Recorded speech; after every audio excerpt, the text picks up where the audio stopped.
First things first, how are you? I'm very good, thank you. And really, very happy to be here. Yeah. That's very excellent to hear, and thank you for making time. Yeah. Where I would like to start before we get into the album that you've made is you grew up in Connecticut, and I believe that your parents had a piano, and that's what kind of sparked your interest in it. Correct. What was the first song that you were proud that you could play? Believe it or not, if there was there is a piano here, and I would. It'd be really fun to actually have it on because I could play it. It was an actual original thing. Okay. You know, like a do do do do do do do do do do, just a very riffy, improvisational type of a song. So I didn't start with lessons or anything. I just, it was like a playground. It was my way of just, being playful. And so I think that was my voice, to find that my brother was more of the scholar and my sister was 5 years older than me. And so I needed to find something to identify myself with, and music was that. So it was, I think it became more like, my brother and sister would be pounding on the, on the down below the basement, say, stop, get away from there, and I think I had the opposite problem of not, not for my parents forcing me, but me, taking a break from the music. Yeah, so it's cool. What was it then that drew your interest? And as also because you immediately went to kind of making own compositions, which I find interesting, rather than trying to play something you heard on the radio. Right. Well, I know, see, it was before, because my brother and I used to listen to Cousin Brucey's Top 40 like every Tuesday, but that was later. Okay. But in that time, I don't really remember being inspired. It wasn't like like the Beatles came out maybe, I think, was it 64?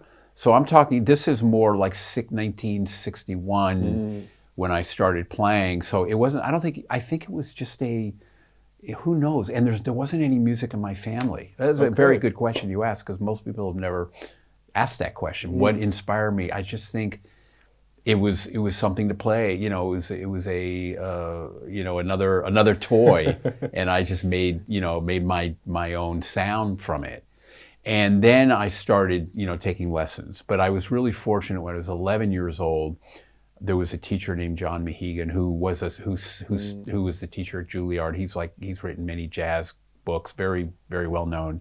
He got me into the improvisational, learning the theory of harmony and melody, and listening to. That's when I started listening to Bill Evans, Lester Young, Miles Davis, and the list goes on.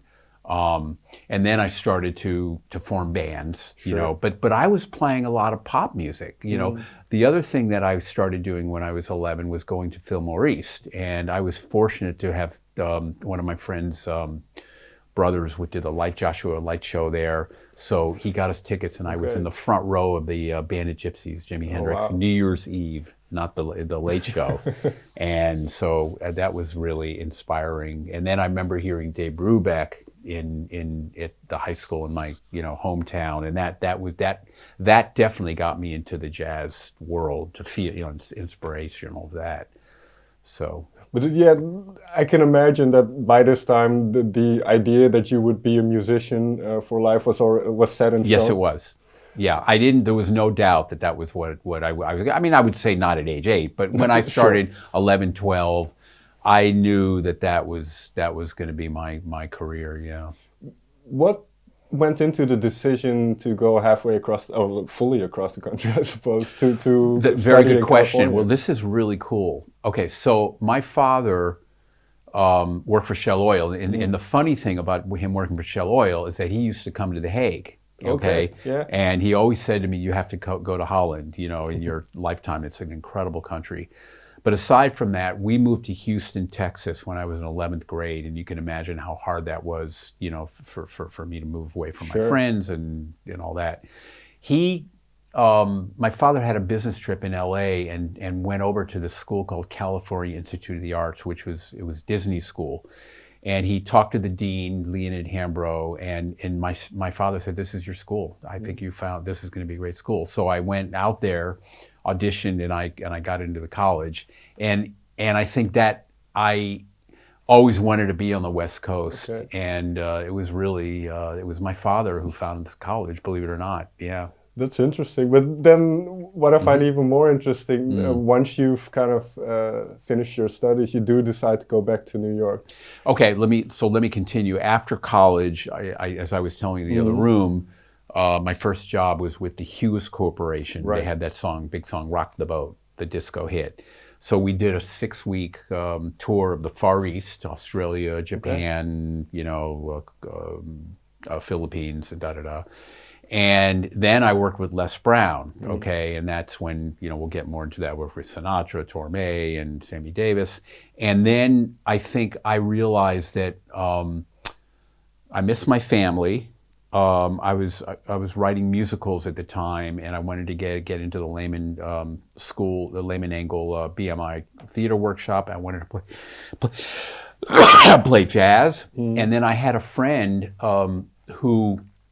family friend who had a good connection with a pianist who was writing jingles. His name was Paul Griffin, and he was one of the great piano players who played on American Pie, Like a Rolling Stone, all these great hits. And I apprenticed him, and I was playing jingles in New York with Luther Vandross, all these great musicians.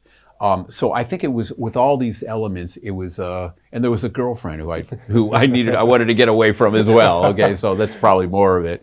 But more than that, I just felt like I needed to. I always wanted to live in New York, but I wasn't ready yet. After college, I really wanted to explore LA.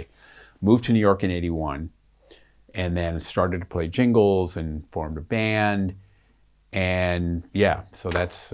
But those opportunities that you had to play with some of these iconic musicians, and was that kind of like a learning school for you? Was that huge, kind of, especially in terms of songwriting as well? Yeah, absolutely. So when I'm working with Frank or Sammy, I'm accompanying them on Sammy Davis, Mr. Bojangles, Frank on whatever, Mac the Knife, New York.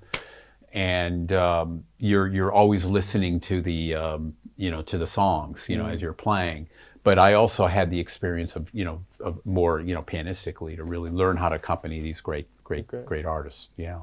When was it high pressure? You were still relatively young. Well, believe it or not, what happened was with Sinatra was Les Brown cornered me one night, and he said, by the way, we're going to Palm Springs tomorrow, and we're working with Sinatra. So I didn't have enough time to be really stressed out. So I'm glad that, that's what happened, and I did it. And, I remember seeing him pace down the hall, back and forth, and during the rehearsal, and I was like, oh my God, Frank Sinatra. But it was beautiful because he came up afterwards, and he really enjoyed my playing, and it felt like it was on this magic carpet ride. It just like played itself working with him. It was amazing. Yeah, and especially that era of music sounds so magical, obviously for me who wasn't alive at that point. But how would you describe kind of the musical landscape or culture, especially compared to what it is these days? Well, don't forget, even then, what's really interesting is that I feel like I have much more respect now, having worked with Frank, than I did during that time. Because what was going on at that time was disco. You had, let's see, we're talking about late 70s, a lot of the whole Laurel Canyon, that whole era. So what I was doing was not the hippest thing, but of course to my parents, that generation, they were all over me, but now, what's interesting is the younger generation is like in awe, like the Dennis's, Van Aarsen's, like, you work with Frank Sinatra? So that's what's going on right now. But at the time, it wasn't the current, like, oh my gosh. And don't forget, even Frank at that time was not at the height of his career because rock and roll came, the Beatles when they came in, and the whole, Led Zeppelin and the Who and all these bands, and that was, you know, what my peers were, you know, if playing, you know, piano for or playing with more of the rock stuff, sure. you know. So I've always, you know, I was a jazz head. And then we're going to get into with me, you know, writing pop songs, and it was an interesting transition, which you know, but that was the thing, yeah. Well, that's what I'm interested in, because then once you arrive in New York, I believe your wife wanted, I don't know the timeline when you got married, all that stuff, but right.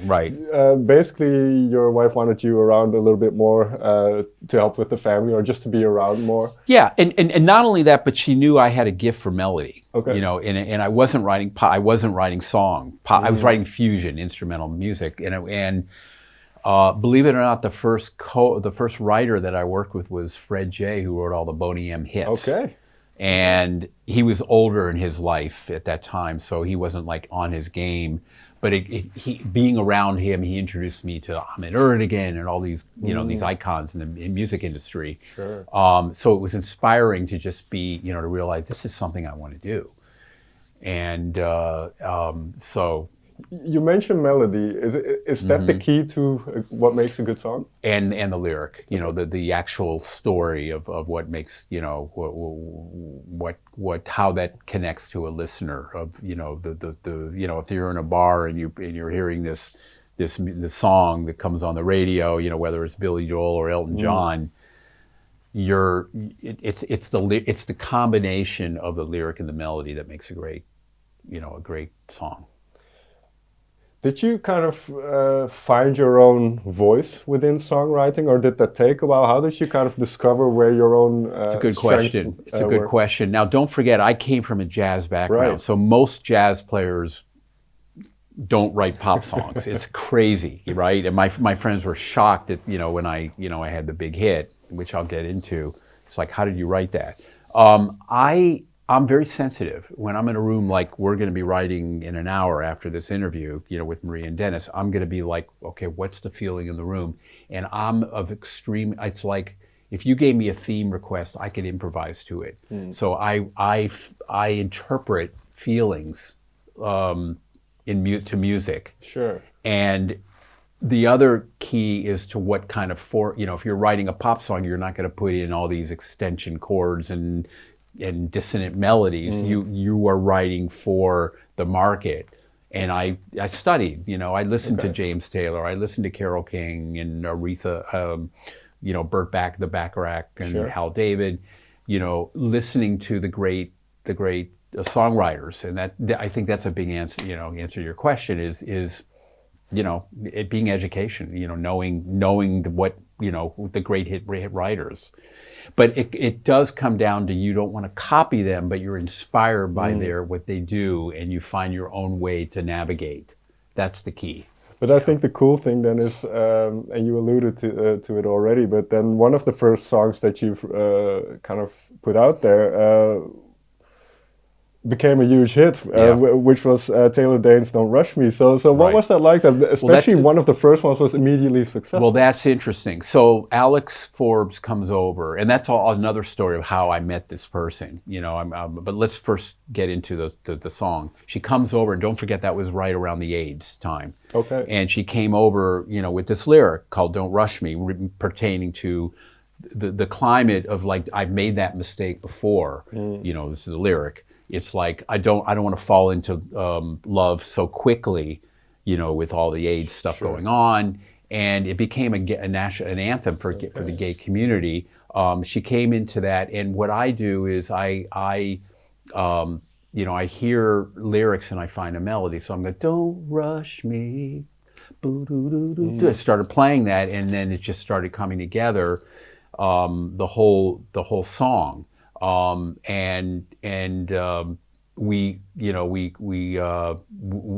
demoed the song, and Alex had about 5, in those days, you know, it was cassettes, you know, 5 different singers to demo, and I listened to this one, and I said, that's it. And her name was Leslie Wunderman.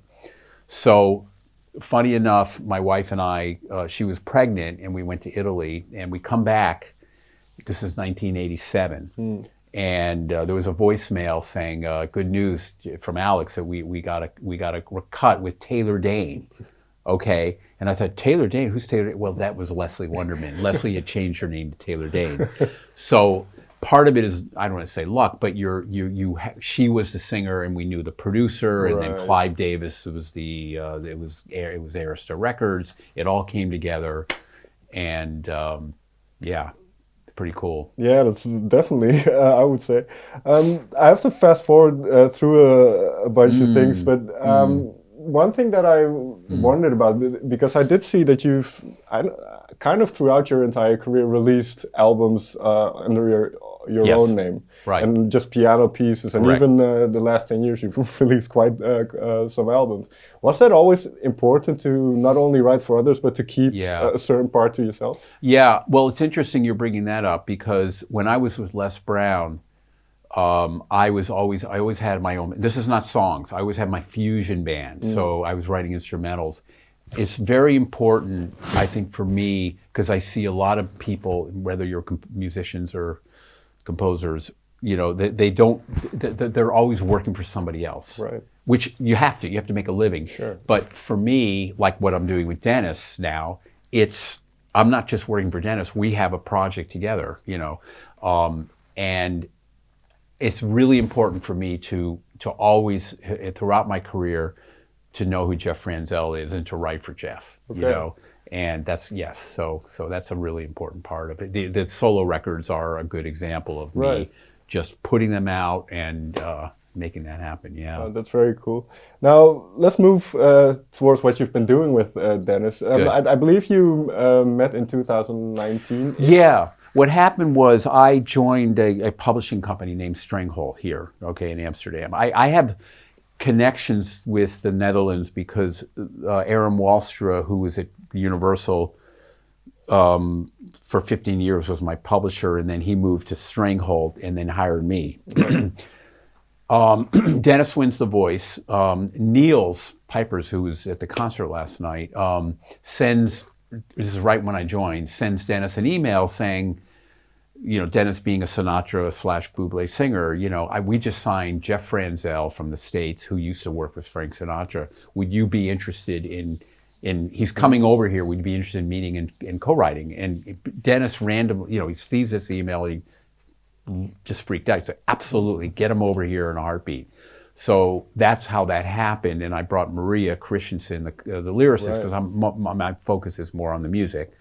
Had them come over, and here we are. You mentioned those writing, the way you write songs. So what were those early writing sessions like with Dennis? Between the three of you and Maria, I suppose. So Maria, who's brilliant at lyrics, usually comes up with the titles. Although now Dennis is really has come into his own, and he's starting to, you know, write more lyrics. So the process was usually Maria coming up with the idea, and then as I told you, the way that I work is, you know, I create that musical bed with the melody and chords, and then Dennis opens his voice, and the voice inspires the song, and then he starts filling in some lyrics, melodies, and it becomes a real chemistry with the three of us. And and we ended up that day wrote 3 songs, and it was the beginning of his first album, Forever. That was that. It is interesting because I think for Dennis, from his perspective, the first album was he didn't have a lot of time. He just came up. We had to get out because of the voice. You know, they needed to work on it. Yeah. And then the second one fell in the middle of the pandemic, which is kind of the release. I think it was supposed to be released right in March 2020, and then everything just went boom, crazy.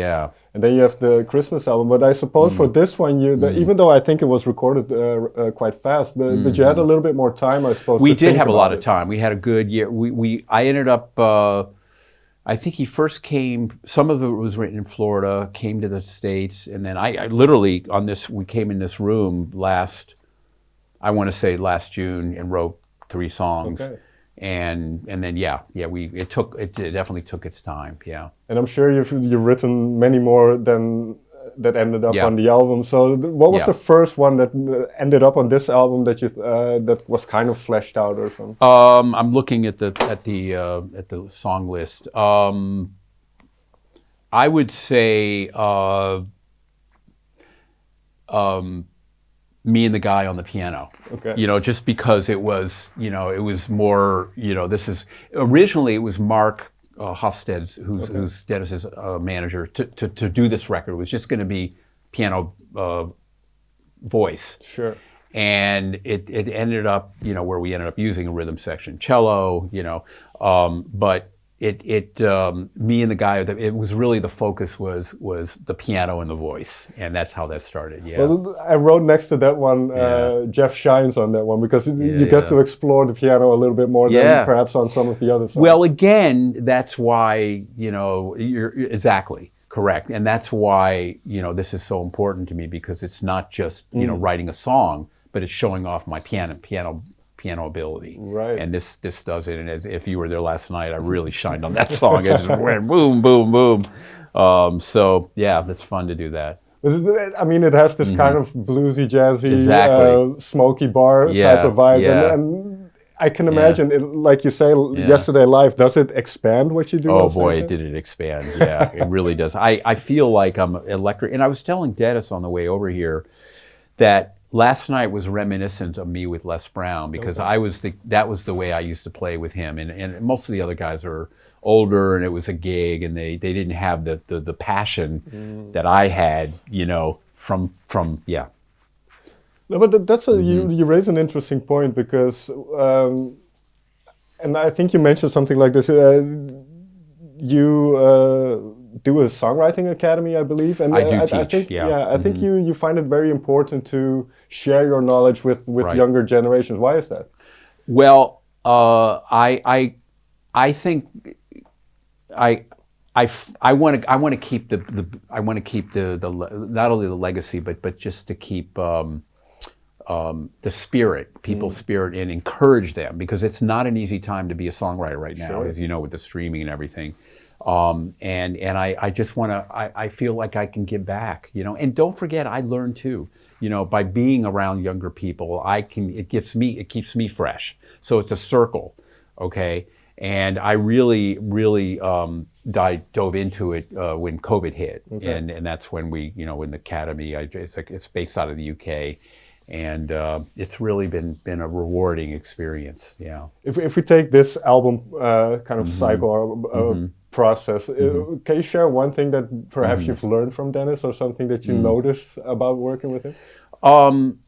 There's an innocence about him, and I think part of it is the cult. You know, he's from a small town. What did I say? I'm staying. I can't pronounce it. The hotel. G. It starts with a G. It starts with a G. Yeah. Gorinchem? Was it Gorinchem? Yeah. So I'm staying there, and he grew up in right near there. I have it written down. Yeah, I want to say Split or Spike. Yeah, I knew it started with an S.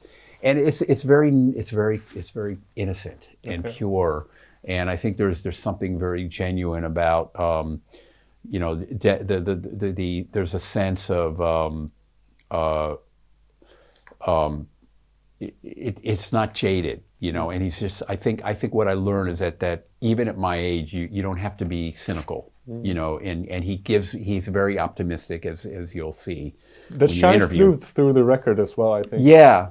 Did you get that feeling? Yeah, especially there's some good. I mean, there's the little things, golden days. It focuses on these very important things that sometimes are neglected as we go on. Yeah, that's funny. Those two songs are my wife's favorite songs. Okay. She loves them. You're right, and there's and it gives you, you know, it's just this whole week being here is like it's like a real. I feel like a new sort of a newborn, you know. I mean, it just really it's just uplifting, and I think he uplifts me. He makes me feel, you know what? It doesn't matter what age you are, and it's terrific. Yeah, he's a great guy to be around. That's awesome to hear. Now, my final question is. I don't know if maybe you see it the same as Dennis. Maybe you have separate thoughts on this. But what are your expectations for Just Call It Love? Do you have certain expectations or ambitions, and for instance, playing internationally and those kinds Absolutely. And as I mentioned to you, maybe we didn't talk about that. I feel like I have three hats on right now. I'm an artist, number one. Number two, a songwriter and a performer, right. Playing piano.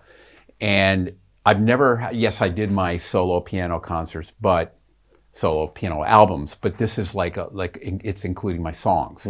So I've never been in this position, and my expectations are, I mean, I feel like there's the momentum is so strong right now that yes, ideally I want to perform in different, festivals in the summer, do some TV, and especially, a lot of the streams is now popular in the States.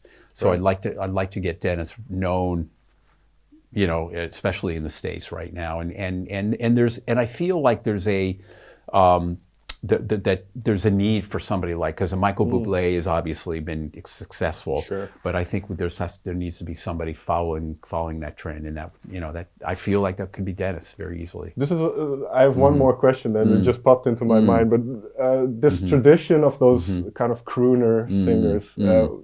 And maybe this sounds silly, but why is it important that that legacy kind of stays alive? Because there hasn't been anybody since Frank Sinatra, in my opinion. Michael's gotten close, Carrie Connick. There are very few that I can, Josh Groban, who's not really a crooner. He's a crooner in his, in his way. And by the way, Josh recorded one of my songs. Right. Yeah, that's a whole other story. But I feel that there needs to be and I think people want that. They're going back to that sound. They want somebody like Dennis. And, I think right now the only key for Dennis is just to get connected, the marketing for him. I feel like the songs are there, his voice, the whole vibe of it. But I just feel now it's just him becoming recognized in the industry. Yeah. And it's a joy to be around him. Yeah. That's awesome to hear. Jeff, may I thank you so much for taking the time to talk with me. Absolutely. Enjoyed it. Thank you so much. Terrific questions. Thank you. Thank you.